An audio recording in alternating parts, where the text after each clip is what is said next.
జగన్మోహన్ రెడ్డి నేను ఒంటరివాడిని, నన్ను ఓడించడానికి 3 పార్టీలు కలిసి వస్తున్నాయి, గుంపుగా వస్తున్నారు, నేను సింహాన్ని సింగిల్గా వస్తున్నాను అంటున్నాడు. కానీ అతను ఎప్పుడు పార్టీ పరంగా ఒక సింగిల్గానే రావచ్చు, కానీ కొన్ని వ్యవస్థలను మేనేజ్ చేస్తూ, కొంతమంది వ్యక్తుల్ని మేనేజ్ చేస్తూ, కొంతమంది వ్యక్తులతో అబద్ధాలను ప్రచారం చేయిస్తూ తన ప్రయత్నం చేస్తున్నాడు. ఇందులో నేను బాగా చెప్పుకోవాల్సి వస్తే అనలిస్టులు. ఎందుకు నేను రిపీటెడ్గా అనలిస్టుల మీద ఫోకస్ చేస్తున్నానంటే, ఒకప్పుడు టీవీ డిబేట్స్ చూస్తే అనలిస్ట్ అనేవాడు చాలా న్యూట్రల్గా ఉంటూ ప్రతిపక్షం అధికార పక్షానికి మధ్యలో వీళ్ళ తప్పుల్ని బయటపెట్టడం, వాళ్ళ తప్పుల్ని బయటపెట్టడం లాంటివి చేస్తూ అనాలిసిస్ చేసేవాడు. కానీ ఇప్పుడున్న అనలిస్టులు తమ క్యారెక్టర్ నమ్ముకుని, తమ వ్యక్తిత్వాన్ని నమ్ముకుని అబద్ధాలని, అసత్యాలని ప్రచారం చేస్తున్నారు. ఇందుకోసం చాలా తంటాలు పడుతూ ఉన్నారు. ఒక ప్యానెల్లో అన్ని పార్టీల నాయకులు ఉంటారు, వాళ్ళతో పాటు ఒక అనలిస్టు ఉంటాడు. బట్ ఏ పార్టీకి సంబంధించిన నాయకుడు వాళ్ళ పార్టీని సపోర్ట్ చేసుకుంటూ మాట్లాడతారు. అనలిస్ట్ అనేవాడు మాత్రం న్యూట్రల్గా ఉంటాడు. కానీ ఇప్పుడు జరుగుతున్న పరిణామాలు ఎక్కడ ఏ ఒక్క అనలిస్ట్ కూడా న్యూట్రల్గా కనిపించట్లేదు. ఓన్లీ వీళ్ళ టార్గెట్, వీళ్ళకి ఇచ్చిన డ్యూటీ, వీళ్ళు తీసుకున్న దానికి న్యాయం చేయాలని ప్రయత్నిస్తున్నారు. అధికార పక్షం నుంచి ముడుపులు అందుకుని అబద్ధాలను ప్రచారం చేసుకుంటూ అనలిస్టులు ముందుకెళ్తూ ఉన్నారు. ఇది చాలా ప్రమాదం రాష్ట్రానికి. అనలిస్టులు చెప్తున్నారు కాబట్టి నిజాలు చెప్తున్నారు అనుకుంటే అది మన భ్రమ.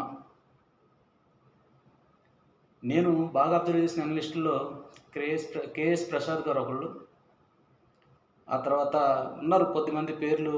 వాళ్ళంతా పెద్దలు. ఒకప్పుడు పవన్ కళ్యాణ్ గారిని వాళ్ళ ఇంట్లో పెళ్ళిళ్ళకి ఆహ్వానించి పవన్ కళ్యాణ్ గారిని బాగా ఇచ్చేసిన వాళ్ళు వీళ్ళంతా. కృష్ణాంజనేయులు గారు ఒకప్పుడు అద్దెసూట్లో డిబేట్స్కి అటెండ్ అయ్యేవాడు. ఇప్పుడు ఓన్గా కొంచెం స్టైలిష్గా మంచి సూట్లు కొనుక్కొని డిబేట్స్కి వస్తూ ఉన్నాడు. ఎందుకంటే కాస్త భారీగా తీసుకున్నాడు కాబట్టి. పవన్ కళ్యాణ్ ఏది చేసినా తప్పే. ఈయనకి పవన్ కళ్యాణ్ ఏం మాట్లాడినా తప్పే. తన పార్టీ కోసం తన పార్టీలో నిర్ణయాలు తీసుకొని పవన్ కళ్యాణ్ ముందుకెళ్తే అలా ఎలా చేస్తాడు, అలా చేయకూడదు అంటాడు. ముద్రగడ పద్మనాభం పవన్ కళ్యాణ్ని తిడితే ముద్రగడ పవన్ కళ్యాణ్ తిడతాడు, కానీ పవన్ కళ్యాణ్ తిరిగి ముద్రగడ పద్మనాభాన్ని తిట్టకూడదు అంటాడు. తిడితే కాపులు డివైడ్ అయిపోతారు, వైఎస్ఆర్సీపీకి ఓట్లు వేసేస్తారు అని బెదిరిస్తాడు. ఈరోజు చూశాను, పవన్ కళ్యాణ్ని ప్రజలు ఎందుకు నమ్మాలి అంటాడు. 2014లో తెలుగుదేశం బీజేపీని సపోర్ట్ చేసినప్పుడు పవన్ కళ్యాణ్ ఏం చెప్పాడు, వీరిచ్చిన హామీలు నిలబెట్టుకోకపోతే నేను నిలబడతాను, నేను ప్రశ్నిస్తాను అన్నాడు. ఆ తర్వాత ఆయన ప్రశ్నించలేదు, చేసింది లేదు. బీజేపీ పాచిపోయిన లడ్డూలు ఇచ్చిందన్నాడు. మళ్ళీ ఇప్పుడు బీజేపీతో కలిసిపోయాడు. సొంత పార్టీల నాయకులకు టికెట్లు ఇచ్చుకోలేకపోయాడు. ఏ రకంగా మాటిస్తే పవన్ కళ్యాణ్ ప్రజలు నమ్మాలి అంటాడు. అలాగే చంద్రబాబు నాయుడిని ఎలా నమ్మాలి అంటాడు.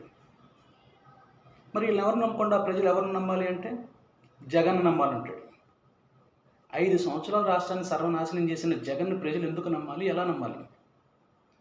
ఇలాంటి వాళ్ళు అనలిస్టుల పేరుతోటి మరి ఏ యూనివర్సిటీ నుంచి అనలిస్టులుగా సర్టిఫికేట్ తీసుకున్నారో తెలియదు, కానీ చాలా దారుణంగా మాట్లాడుతూ ఉన్నారు. ప్రజలు దీన్ని చాలా అప్రమత్తంతో గమనించండి. అనలిస్ట్ అనేవాడు న్యూట్రల్గా ఉండాలి. ఇక్కడ ఏ అనలిస్ట్ కూడా న్యూట్రల్గా లేడు.